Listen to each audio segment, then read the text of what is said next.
I would like to introduce my thoughts on the topic on a somewhat broader perspective than has been outlined in Olympus' remarks, because I do not want to focus so much on the debt issue, which has always been prominent in the whole Greece crisis, but I would like to talk about the underlying strength of the Greek economy, about the fact that a certain level of debt is not so much a problem if the economy which is underlying the debt is strong enough to sustain it.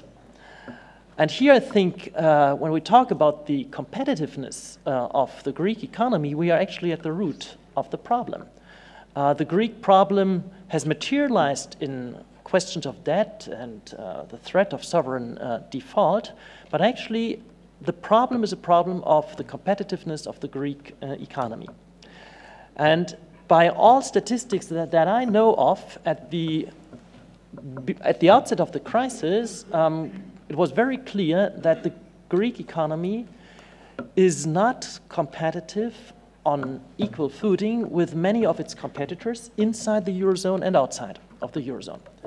There was a great difference between the level of productivity in Greece and the level of wages in Greece, which made it very hard for Greek companies to compete on foreign markets. And generally, there are then two possible responses to clear up this problem. One response would be an adjustment, an external adjustment in the exchange rate of Greece to make its products cheaper on foreign markets by depreciating the currency of Greece. This way was blocked since Greece was part of the Eurozone, and could not depreciate against major competitors. So it had to take the second road, and the second road was to realign productivity and wages in Greece. So essentially what had to be done was that productivity had to be moved up and wages had to move down. And this is exactly the policy which has been pursued over the last 8 years since we started with this kind of rescue policy. We gave huge credits to Greece to keep up the government, to keep it running. And simultaneously, we asked Greece, we demanded from Greece reforms, structural reforms, which had the object of increasing productivity and decreasing wages. And that was quite successful because wages have decreased strongly in Greece. I mean, Greek wage earners lost something between 20 and 25% of their income. And if you think that this is progress, then you may well say so, because clearly wages were realigning with productivity. But it was very hard for the Greek population, and it resulted in a massive recession, where actually recession is not really the right word to use, because recession is a term from business cycle phenomena, and recessions are typically short-lived. Recessions typically last for not longer than, say, 18 months or 2 years or something like this. Whereas Greece is now in a recession for 7 or 8 years, perhaps now slowly growing out of the recession. But it has been an extended period of recession and ensuing depression in Greece, which still has caused this lasting damage of a loss of about 25% of national income. And then there were other reforms which aimed at increasing productivity. I don't want to go into the details here about what has been done in order to make markets more competitive. I just want to mention one very important measure which has been used to increase productivity, and that was to kick out unproductive people from their jobs, right?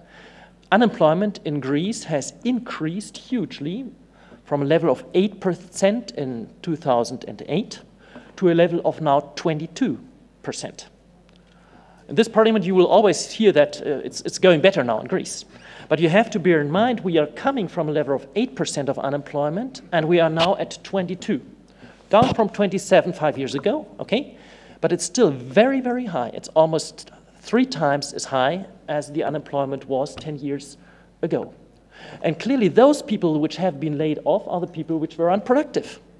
And very clearly, if you kick out the unproductive people from their jobs, then average productivity for the employed will increase. This is a mere statistical effect. It does not really say that anything has become better in the Greek economy. It just says that it is easier to sell products if you don't have to pay people which are completely unproductive. But then obviously the government has to pay for them.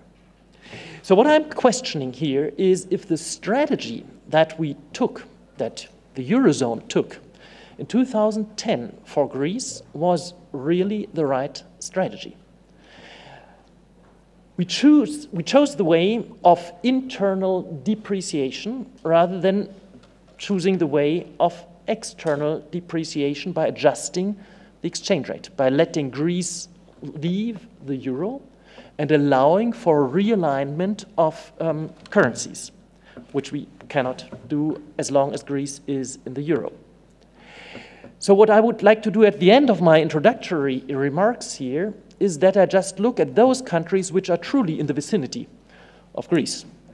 Not Pakistan, but those neighboring countries in southeastern Europe, which are countries which everybody would probably agree are not in principle better suited to have success on export markets, which are not in principle equipped with a better industrial base, which are in many structural features comparable to Greece.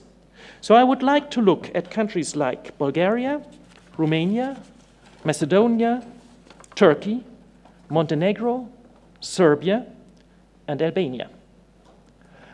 All of these countries are not in the euro. They have their own currency. And if you look at their currency, you will see that the exchange rate, or at least for many of them, the exchange rate has depreciated against the euro. Now we look at the growth experience of these countries over the last 10 years. Bulgaria over the last 10 years grew by 35%. Romania over the last 10 years grew by 56%. Macedonia grew by 51%. Turkey grew by 305%. Montenegro by 35%, Serbia by 63%, Albania by 44%, and Greece shrank by 26%. And this is my hypothesis here. I do not have any better explanation for this extremely remarkable difference in economic growth experience between many, many neighboring countries which grew impressively and Greece which shrank, that Greece misses a degree of freedom in terms of the possibility to devalue its currency against major competitors. If you look at the current situation, then many people in this parliament will tell you, well, what do you have? You know everything has been bad in Greece, but now it's moving up. Let's look again at those countries just for last year's growth rate, the growth rate in 2017.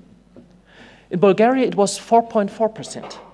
In Romania, it was 7.6%. In Macedonia, it was 3.2%. In Turkey, it was 16%. Montenegro, 5%. Serbia, 5%. Albania, 6%. Greece had the red lantern with 2.5%. So the crisis is still not over. Greece is still lagging behind everybody else in the region. And everybody else in the region is growing faster than just poor Greece. And the reason for this is that Greece is still not competitive. Thank you very much.